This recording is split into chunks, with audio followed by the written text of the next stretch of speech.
first encounter session begins a conversation between a social worker named Eric and a single mother named Mrs. Salmia, who is struggling to provide for her son, Muhammad Adib. Mrs. Salmia explains that she works as a hawker in the market, but her income is not enough to support her and her son, and she has no family support in the city. Eric asks about Mrs. Salmia's cultural background and explains that he wants to create a care plan that respects her cultural beliefs and values. Mrs. Salmia mentions that she is Muslim and that it's important to her to raise her son according to Islamic values and practices.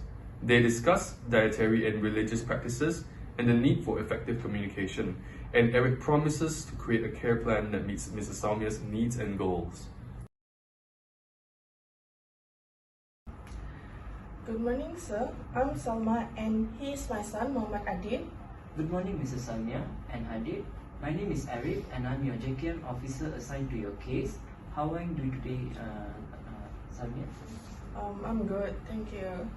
Alright, I understand that you are a single mother and you are struggling to provide for your son. Can you tell me a bit more about your situation? Yes, it's been really tough. I work as a hawker in the market, but the income is not enough for to support me and my son. Okay. I'm worried about Adib's safety when I'm away at work. Okay, I can understand your concerns, Mrs. Salmia. It sounds like you are feeling overwhelmed and isolated. Are there any other challenges that you are facing currently? Yes, I don't have any family support here in the city. I feel like I'm all alone. That must be really difficult for you. I want you to know that I'm here to support you. Before we go any further, can you tell me a bit more about your cultural background? It's important for me to understand your cultural beliefs and practices to ensure that our care plan is appropriate for your son. Can you tell me? Yes, of course. I'm from Malaysia and I'm Muslim. Okay. My religion and culture are very important for me and my family. Okay. Thank you for sharing that with me, Mrs. Salmia. Can you tell me a bit more about how your religion and culture affects your parenting? Well, in Islam, we believe that children are blessing from Allah. Okay. And it's our duty to take care of them and provide for them. It's also important for me to ensure that my son is raised accordingly to Islamic value and practice. Okay, I appreciate you sharing that with me, Mrs. Salmia. It's important for me to understand how your cultural beliefs and practices may impact our care plan. We can work together to create a plan that respects your cultural beliefs and values. For example, are there any specific dietary or religious practices that we need to take into consideration? Mrs. Salmia?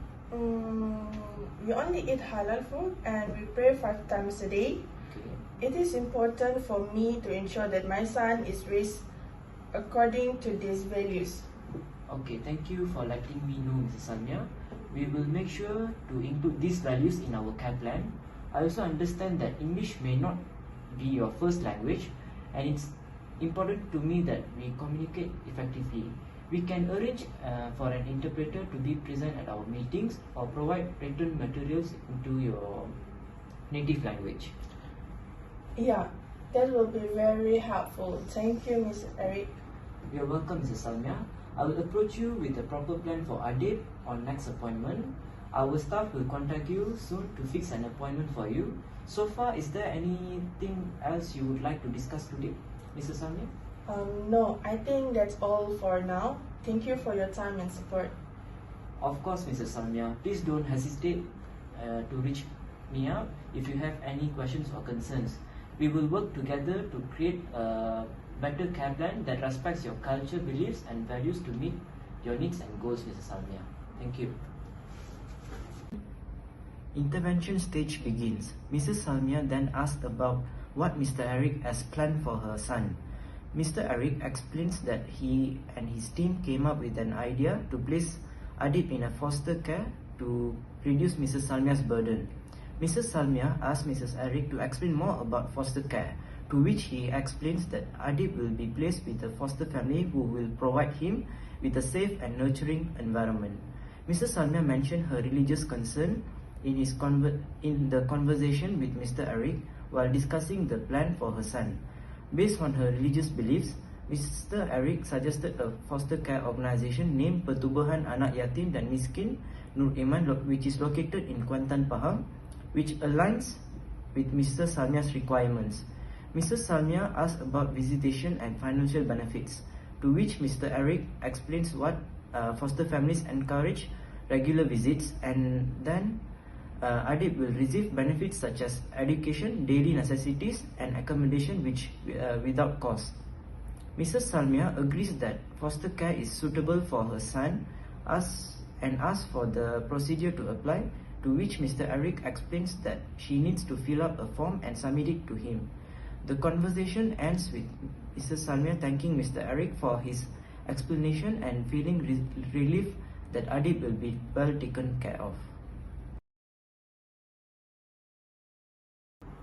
Hello, Mrs. Salmia. Good to see you again. How are you doing today? Good to see you too, Mr. Eric. I'm doing great. I'm glad to hear that, Mrs. Salmia. I would like to know what Mr. Eric plans for my son. Okay, so based on what Mrs. Salmia told me last week, I discussed about this case with my team. We all came up with an idea where it would be a better solution to send Adib to a foster care to reduce your burden, Mrs. Salmia. Okay, Mr. Eric, can you explain me more about the foster care? Okay, sure. So Adib will be placed with a foster family who has been screened and approved by our agency. The foster family will provide him with a safe and nurturing environment. I am planning to register Adib at Pertubuhan Anak Yatim dan Miskin Nur Iman, which is located in Kuantan, Pahang. This will be suitable for your son based on your religious concerns, as you mentioned earlier.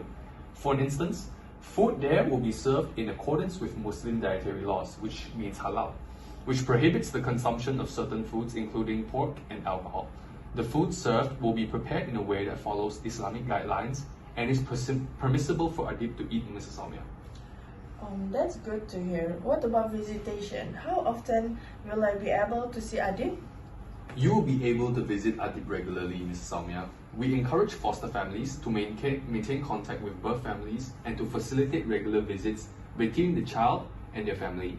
You will also be able to participate in Adib's life by attending parent-teacher conferences, extracurricular activities, and other events. Even if you wish to bring your son to the mosque, you can do that as well. Seems like a good idea, Mr. Eric, but I have a question. What are the facilities and financial benefit provided by the foster care? Well, since this organization is totally funded by the government, Adib can receive decent benefits such as receiving education, daily necessities like food, clothes, and as well as accommodation. They also have prayer rooms, and Adib could receive Islamic education and programs, and also guidance on Islamic values and practices. For your information, Mrs. Salmia, there will be no cost for you since the organization itself will take good care of Adib.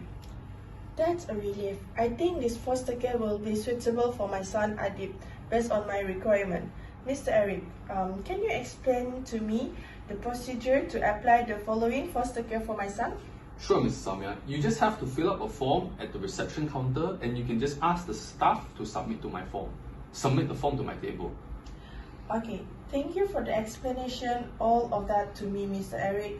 I feel so much better knowing that Adib will be well taken care of and that I will still be able to be a part of his life.